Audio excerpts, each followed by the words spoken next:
What up, YouTube? It's Vehicular Bonerjams. We're back. It only took me a fucking year to make another one, and here we are. And we have the AC on full blast because it is hot and sticky and horrible. Today's episode brought to you by a horrible global pandemic. So, I've actually got a lot of things to go over today. Almost everything I have in my bin here isn't stuff that I got during a coronavirus sale. Some of it is actually from a sale that happened a few months back, which I tried to make a video for, and then just was too busy with school, and blah blah blah. And then school was out, and I was like, hey, I did a good job. Let's buy tapes off the internet. So that record sale from a few months ago was for Alternative Tentacles, which, if you don't know, is really important in the history of West Coast hardcore. Mostly because the Dead Kennedys were on it, and also because Jello from the Dead Kennedys started it. Been in San Francisco up until a few years ago when they had to leave San Francisco because housing prices are bullshit. So the first thing I'd like to say about that Alternative Tentacles record sale, Alternative Tentacles didn't actually seem to understand how popular they were and how popular certain items in their catalog is, because their website crashed. Like, multiple times. Inventory just kept disappearing. So, here's what I ordered that I actually wanted. And then, here's what they sent me as a, sorry, it ran out, but you ordered something, so here is something. This is a nice thing they did. The problem is that I just would not want any of these in the first place. A comp with only 6 songs, these homophobes, a CD EP, another CD EP, another comp. It's got one of my favorite No Means No songs on it, so I guess that's something. International Noise Conspiracy, I don't have anything against them, I was just never into it. An SNFU EP. SNFU is good, I've seen them live. I can't stand CD EPs. It doesn't hold up to 80 minutes and you put 8. Yeah, and then a Black Kali Ma album. I don't know much about them, but we are going to focus on what I ordered that I actually wanted. First things first, Ratos de Porão, hardcore from Brazil. Been around forever, since like 83 or something. Alternative Tentacles is the label that puts them out, at least in the US, maybe internationally. You can tell this record is very much of a time and place, because there's a zombie gorilla eating an emo kid.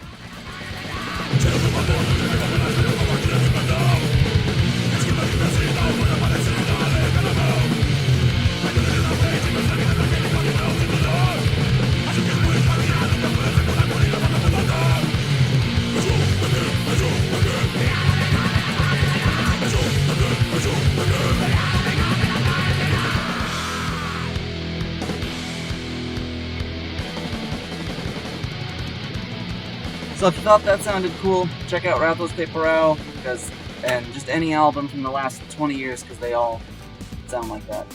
Up next, we got Ultra Bide from Japan, DNA vs. DNAC. I was working at a radio station when this album first came out and got sent to us. Yeah, I played this on the radio like every night. This was awesome. I like on the back how they've got a little breakdown of the band, and you'll notice that they've got 2 bassists. Isn't that something? So let's give it a listen.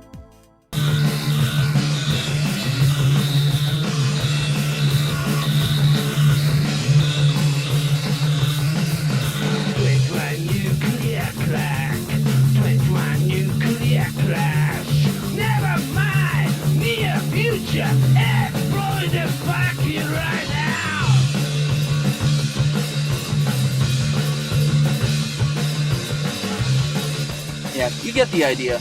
Ultra Bide. Check them out. Now, this is a classic. The Subhumans, not Subhumans UK. Classic of very, very early Canadian hardcore. It's technically a comp of several EPs they put out.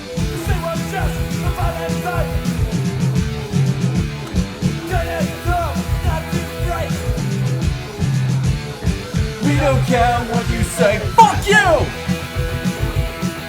We don't care what you say. Fuck you! So yeah, if you're a fan of DOA or SNFU or any of that early Canadian stuff, also check out The Subhumans, also sometimes called Subhumans Canada. And we have Unsane. I don't know how Unsane ended up on Alternative Tentacles, but this last album, Wreck, did. And this album kicks. Of course it does. It's an Unsane album.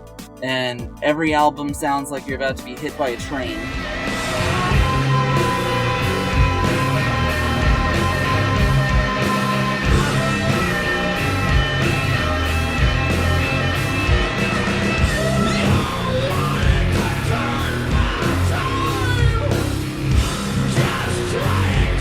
Unsane is one of the few bands that I like that's just bad things happening to people. I usually think that's like really lazy subject matter, but I don't know, Unsane just does it so good. They do it so good. Alternative Tentacles is also operated as something of an archiving label over the years. They reissued like the Dick's entire back catalog. That was one of the things I ordered and did not receive, but we're not bitter. Another thing they did was put together MIA's entire discography. This is not the rapper MIA, this is in fact a punk band from Las Vegas.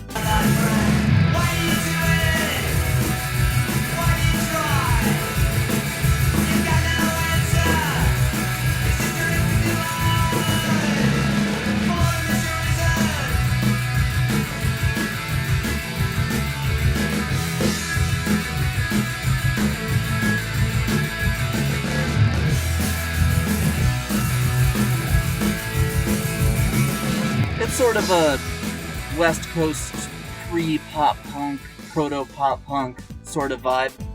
And it's pretty good. So don't tell anyone, but I actually like ska music.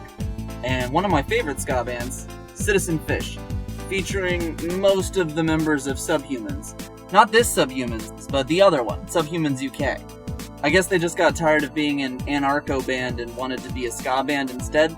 And they ended up getting signed to Alternative Tentacles at some point. I don't know how that happened. And here's their 2006 album. The print is so tiny. 2010? You look at Dick Lucas. You look at him. He's having so much fun. Yeah, this is their 2010 album, Goods. It's what we think we ought to do. It's not exactly you have to choose. The people do the things they do. It's how it goes. You took my last stand. It seems to me.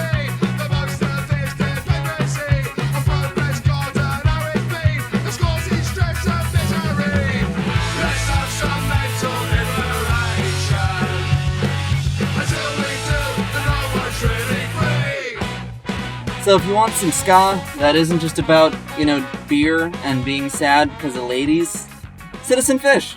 And last but certainly not least, because I love my boyfriend Dave so much, I got him some Pansy Division CDs. Pansy Division was one of the original Lookout Records bands in the Bay Area back in the 1990s. Cornerstone of both 90s pop punk and of just being gay in punk generally. Like, there's On the Nose, and then there's Pansy Division. So don't look over there. I can show you what you've been missing. Who treats you right? I do, baby. Who treats you right? I do, baby. Who treats you right? I do, baby. Treat you right. It's just good fun. It's just good gay fun. It only took like 20 minutes, but we're finally to the stuff I bought recently portion of the video. Like I said, many of my favorite record labels had coronavirus sales because record labels need to eat too. And I just finished school, so what sort of monster would I be if I didn't throw $1 at a CD? First things first, favorite record label on the planet is To Live a Lie Records out of Raleigh, Carolina. North Carolina? I don't remember. I got some classic stuff. Firstly, I got the Tomorrow Will Be Worse Volume 1 comp on CD. This was originally issued as 4 7-inches, and then finally, for plebs like me, it was released on CD sometime after.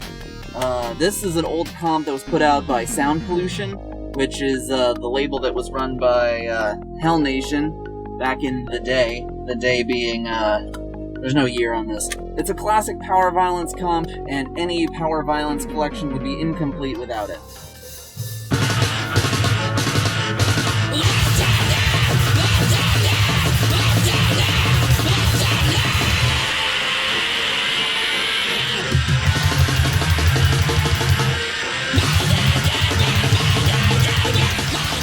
If you don't know where to start with classic power violence, you do a lot worse. My only complaint about this album is it commits the one cardinal sin of converting something from LP to CD. This font is fucking unreadable. Up next, finally, after years, I own a PLF record. It only took forever, and never actually owned a CD. One of the few bands I've only been listening to just as, files on the internet. Classic Texas thrashy grindcore.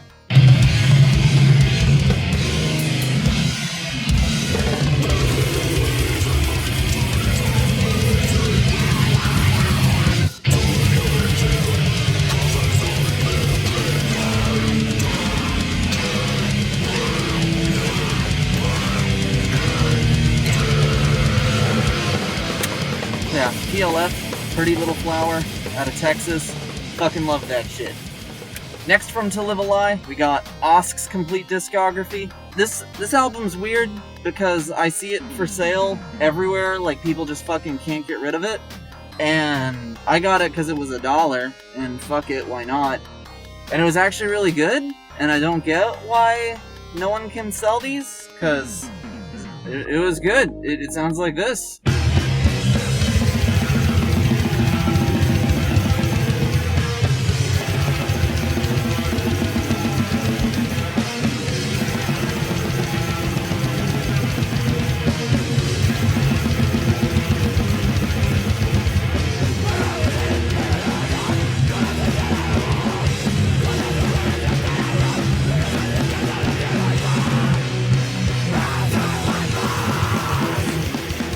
So I don't know what the deal is, I thought it was pretty good.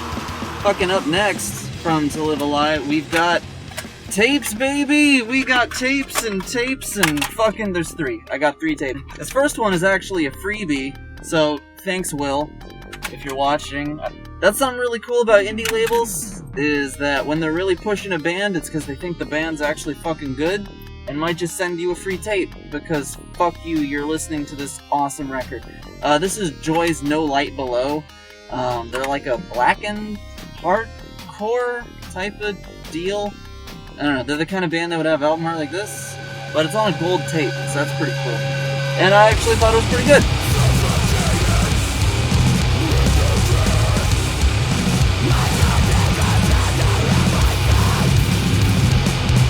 Really good release. I got it for $0, but it costs like $1. If you want a tape and don't know what tape to get and have $1, why not consider Joy's No Light Below? The reason you might not consider it is because To Live a Lie also sells Oxidant's cassette, Deconstruct, which is also very good. I know about Oxidant because they were on To Live a Lie Volume 3, which I remember reading a mission statement for was specifically gonna have as many queer artists as possible, and Oxidant has a non-binary vocalist. This one is also gold, looks sick as fuck, and sounds like this.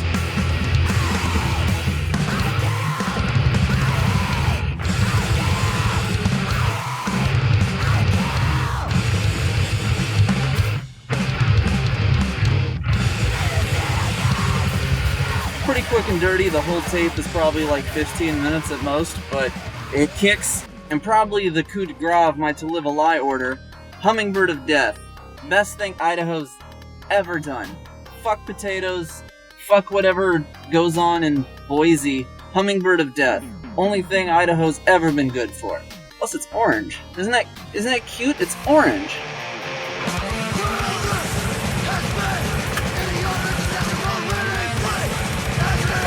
I can't even fucking pretend.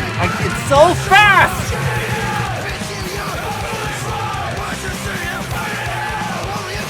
Fuck yourself!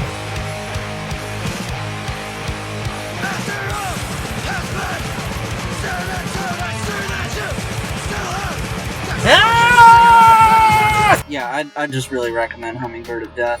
Remember to support your local record labels, especially in times of trouble. Remember to mask up and stay the fuck away from people. Stay the fuck home. If you don't wear a mask,